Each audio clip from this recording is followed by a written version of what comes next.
Um salão de beleza, um pula-pula no quintal, algodão doce grátis e pais que confiavam.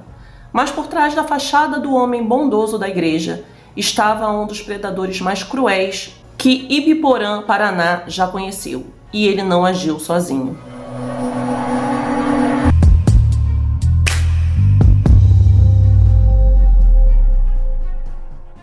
E aí, pessoal, antes de começar, atenção, esse caso envolve abuso sexual infantil.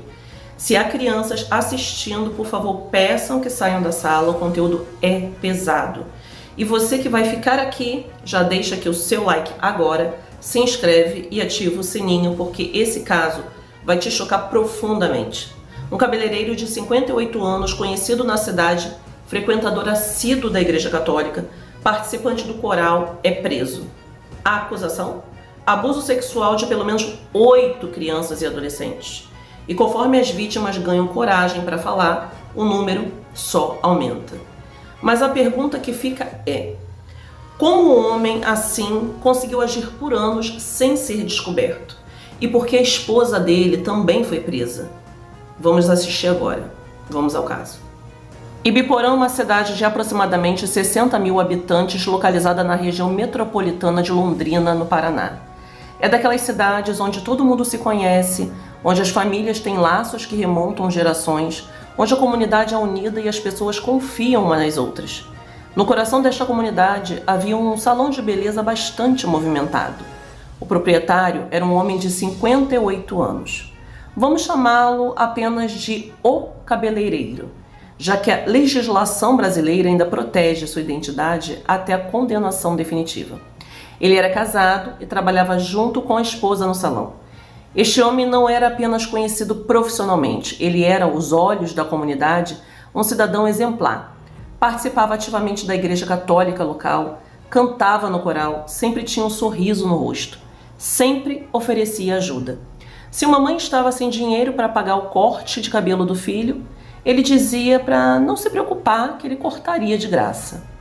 As mães de Ibiporã confiavam nele, completamente. E essa confiança era exatamente o que ele queria.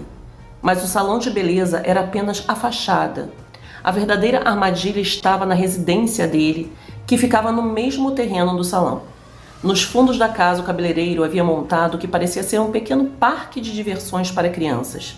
Havia um pula-pula grande e colorido, uma piscina de bolinhas, videogames, e ele constantemente oferecia guloseimas, algodão doce recém-feito, pastéis quentinhos, refrigerantes para qualquer criança da vizinhança. Aquela casa era um paraíso.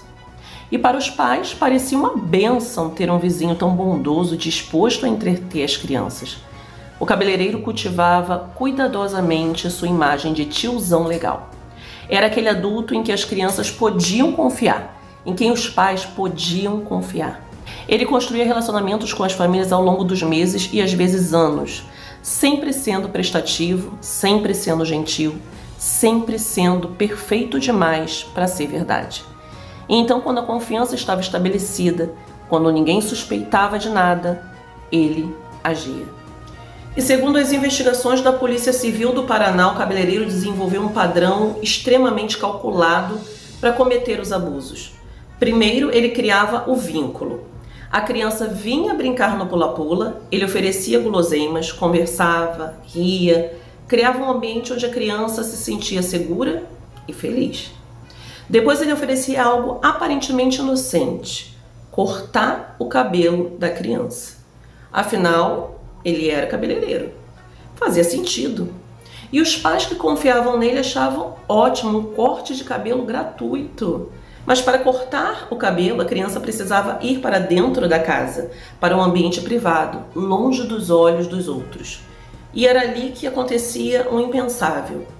Os relatos das vítimas, que só vieram à tona após a prisão do homem, revelaram um padrão de abuso sistemático que durou anos. As crianças tinham entre 8 e 9 anos quando os abusos começaram. Algumas das vítimas já tinham 14 anos quando finalmente conseguiram falar, ou seja, foram abusadas durante 6 anos. Um dos meninos revelou à mãe que foi abusado mais de 10 vezes. Gente, 10 vezes. não foi um incidente isolado, não foi uma vez só. Foi repetido, sistemático, planejado. Um detalhe particularmente perturbador emergiu dos relatos. Várias vítimas mencionaram que após beberem refrigerante na casa do cabeleireiro, sentiam um gosto amargo e depois ficavam com sono. Uma das mães relatou que o filho disse ter presenciado o cabeleireiro abusando de outra criança menor que estava aparentemente dormindo. A criança não se mexia, não reagia, como se estivesse inconsciente. A polícia suspeita fortemente que o predador estava drogando as crianças, colocando algum tipo de sedativo nos refrigerantes e alimentos para deixá-las inconscientes, incapazes de resistir ou mesmo de lembrar claramente do que aconteceu. Isso transforma o crime de hediondo para absolutamente monstruoso, porque não era apenas abuso, era abuso de crianças drogadas, indefesas e inconscientes. Mas se os abusos aconteceram durante anos, por que as crianças não contaram? Essa é uma pergunta que muitas pessoas fazem quando ouvem sobre casos de abuso infantil. E a resposta é dolorosa e complexa. Primeiro, vergonha. As crianças, especialmente quando abusadas por alguém que conhecem e em quem confiam, frequentemente se sentem culpadas. Sentem que fizeram algo errado. Sentem que ninguém vai acreditar nelas. Segundo, medo. O abusador frequentemente ameaça a criança. Diz que se ela contar, coisas ruins vão acontecer. Diz que ninguém vai acreditar. Diz que é culpa da criança. Terceiro, confusão. Especialmente para crianças muito pequenas. Elas podem nem entender completamente o que está acontecendo. Podem não ter as palavras para descrever. Podem não saber o que está acontecendo ali errado. E quarto, manipulação. O cabeleireiro havia construído uma relação de confiança não só com as crianças, mas com as famílias. Ele era um homem bondoso da igreja. Como uma criança poderia acusar alguém assim? Quem acreditaria? Então as crianças ficaram em silêncio, carregando um trauma enorme, mudando os comportamentos de maneiras que os pais notavam, mas não entendiam completamente. E várias mães relataram que perceberam sim mudanças nos filhos ao longo dos anos, mas elas atribuíram essas mudanças à adolescência, a questões escolares, a coisas normais de criança. Uma mãe disse que o filho teve períodos de rebeldia, alternando com períodos de extrema quietude. Acharam que era só a idade e deixaram para lá. A outra mãe mencionou que o filho parou de querer ir brincar na casa do cabeleireiro, mas ele não explicava o porquê. Ela pensou que ele tinha enjoado dos brinquedos, que ele estava crescendo. E uma outra mãe percebeu que o filho não gostava mais de tomar banho sozinho, que tinha pesadelos frequentes. Só que ela não conectou os pontos. Como os pais poderiam imaginar que o homem gentil da igreja, que cantava no coral, que oferecia guloseimas para as crianças, era um monstro?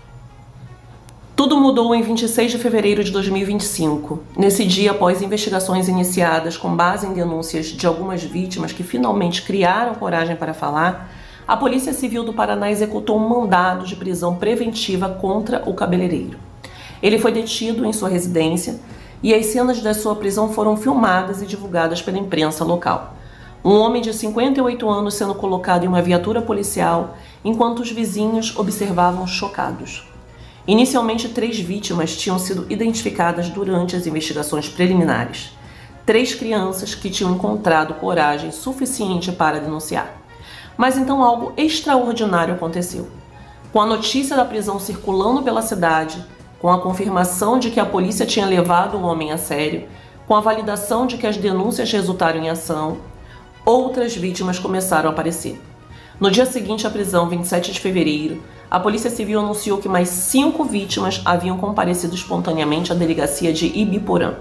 5 crianças que haviam guardado o segredo por anos. 5 crianças que viram a prisão nas notícias e finalmente sentiram que poderiam falar, que podiam ser ouvidas, que podiam ser acreditadas. O número oficial de vítimas subiu para 8, mas segundo o delegado Vitor Dutra, responsável pelo caso, a polícia acredita que pode haver muito mais. E uma mãe das vítimas descreveu o momento em que mostrou para o filho a notícia da prisão. O menino, que tinha mantido silêncio por anos, finalmente desabou. Ele chorou e disse: "Graças a Deus, mãe. Graças a Deus que ele foi preso." E então, pela primeira vez, ele contou o que tinha acontecido. A mãe falou que o filho foi abusado e, quando perguntou ao filho quantas vezes isso aconteceu, ele disse: "Foram várias vezes." Mas ela perguntou, ela insistiu: "Várias vezes quantas?" E ele disse: "Mais de 10. Outra mãe descreveu a culpa devastadora que sentia. Ela afirmava que o cabeleireiro acabou com a vida de todos, acabou com a inocência dos filhos. A culpa que os pais sentem, a culpa por não terem percebido, a culpa por terem confiado, a culpa por terem deixado os filhos irem àquela casa. Mas a culpa não é deles. A culpa é toda do predador que manipulou, enganou e destruiu a inocência dessas crianças." 2 semanas após a prisão do cabeleireiro, a Polícia Civil executou outro mandado de prisão preventiva. Dessa vez, o alvo era a esposa dele. A mulher, que trabalhava no salão junto com o marido, foi presa sob acusação de omissão e possível cumplicidade. Segundo o delegado Vitor Dutra, as investigações revelaram elementos que indicavam que a esposa tinha conhecimento ou, no mínimo, condições concretas de perceber que os abusos estavam acontecendo. Os crimes ocorriam dentro da residência onde ambos moravam. Crianças iam e vinham constantemente, passavam tempo sozinhas com o marido dela em quartos fechados. Como ela não sabia? Como ela não percebia? As mães das vítimas expressaram frustração e raiva com relação à esposa. Nos depoimentos, elas questionaram repetidamente onde estava ela quando as crianças estavam sendo abusadas. O que ela sabia? Por que ela ainda não fez nada? As investigações continuam para determinar o exato grau de envolvimento dela. Mas, independentemente dela ter participado ativamente ou simplesmente fechado os olhos para o que estava acontecendo, o resultado é o mesmo. Mais crianças sofreram porque ela não agiu. E em 4 de março, a Polícia Federal também se envolveu no caso. Durante uma operação de busca e apreensão na residência do cabeleireiro, os agentes federais encontraram no celular dele material de abuso sexual infantil. Eram imagens e vídeos armazenados. Isso adicionou mais acusações federais ao caso já devastador e levantou uma questão terrível. As imagens e vídeos eram de vítimas desconhecidas encontradas na internet, ou ele estava documentando seus próprios crimes? A perícia do celular ainda está em andamento, mas a simples possibilidade de que ele possa ter gravado os abusos adiciona outra camada de horror a um caso já insuportavelmente perturbador. O delegado Vitor Dutra anunciou que o inquérito policial foi concluído e encaminhado ao Ministério Público do Paraná. Agora, cabe aos promotores analisarem todas as evidências coletadas, os depoimentos das 8 vítimas identificadas e as provas materiais, além dos relatos dos familiares, as perícias, e decidirem se vão oferecer denúncia formal contra o cabeleireiro e a sua esposa. Tudo indica que sim. A quantidade de evidências é esmagadora. O número de vítimas continua crescendo e a comunidade de Ibiporã está clamando por justiça. O caso de Ibiporã, por mais chocante que seja, não é isolado. Segundo dados do Ministério dos Direitos Humanos, em 2023 foram registrados no Brasil mais de 18 mil denúncias de violência sexual contra crianças e adolescentes, apenas através do Disque 100. Estudos indicam que apenas 1 em cada 10 crianças vítimas de abuso sexual reporta o crime. Isso significa que para cada caso que chega à polícia, existem 9 que permanecem em silêncio. Exatamente como no caso de Ibiporã.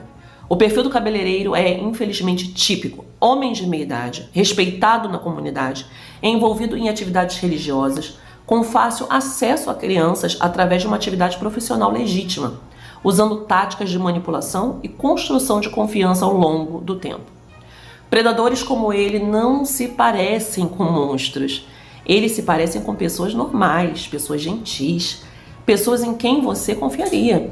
E é exatamente isso que os torna tão perigosos. Ibiporã está traumatizada. A revelação de que um predador sexual agia abertamente na comunidade há anos, que estava escondido atrás de uma fachada de homem bondoso, que usou a igreja e a sua profissão para ganhar acesso às vítimas, é devastador para todos. A raiva contra o cabeleireiro, raiva contra a esposa dele e a culpa. Vizinhos que se perguntam se perderam sinais, pais que se torturam pensando, e se eu tivesse prestado mais atenção? E há medo. Quantas outras crianças foram vítimas e ainda não falaram? Quantos outros predadores podem estar escondidos na comunidade? E a determinação de que esse homem nunca mais saia da prisão, determinação de que as crianças recebam todo o apoio e tratamento que precisam, determinação de proteger melhor as crianças no futuro. Este caso expõe verdades dolorosas sobre como predadores sexuais operam. Eles não são estranhos assustadores que aparecem do nada. Eles são pessoas que conhecemos, pessoas que respeitamos, pessoas em quem confiamos.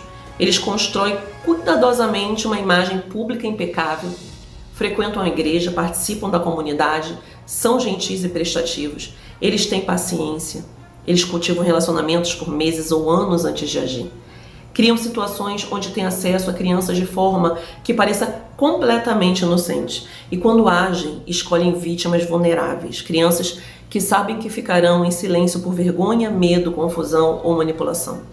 O homem preso em Ibiporã fez exatamente isso. Usou seu salão de beleza, a sua participação na igreja, seus brinquedos e guloseimas para criar uma armadilha perfeita. E funcionou. Durante anos, quantas crianças sofreram? Oficialmente, 8 vítimas foram identificadas, mas a polícia acredita que há mais. Mas quantas mais? 10, 20, 50? Nunca saberemos o número exato. E elas carregarão esse trauma em silêncio pelo resto das vidas. E tudo isso poderia ter sido evitado se a esposa dele tivesse agido ao perceber o que estava acontecendo. Se os pais tivessem sido mais cautelosos antes de deixar crianças sozinhas com adultos, mesmo os respeitáveis. Se as crianças soubessem que seriam acreditadas se falassem. Mas não foi. E 8 crianças identificadas e provavelmente muitas mais tiveram suas infâncias roubadas, sua inocência destruída, suas vidas marcadas para sempre. Não há punição suficiente para alguém que fez isso. Não há número de anos na prisão que desfaça o trauma. E não há justiça que devolva a essas crianças o que lhes foi tirado. Mas podemos e devemos fazer melhor daqui para frente. Devemos ouvir as nossas crianças, acreditar nelas, estar atentos aos sinais, questionar adultos que querem tempo sozinho com crianças que não são suas, não importa quão respeitáveis pareçam. Porque monstros não se parecem com monstros. Eles se parecem com um cabeleireiro gentil que canta no coral da igreja. E se você é pai ou mãe, conversem com seus filhos. De forma apropriada para a idade, ensine que o corpo deles é deles e ninguém deve tocá-los de forma que os deixe desconfortáveis. Ensine que eles podem e devem contar se algo acontecer. E prometa que você vai acreditar. E se esse caso te impactou, compartilha para conscientizar mais pessoas sobre como os predadores operam. Deixa aqui seu like, se inscreve, ativa o sininho e nos comentários você diz o seguinte: você acha que pessoas condenadas por crimes contra crianças deveriam ter prisão perpétua? Discute aqui embaixo. Que as crianças de Ibiporã encontrem cura e que o sistema de justiça não falhe com elas. Um abraço e até o próximo vídeo.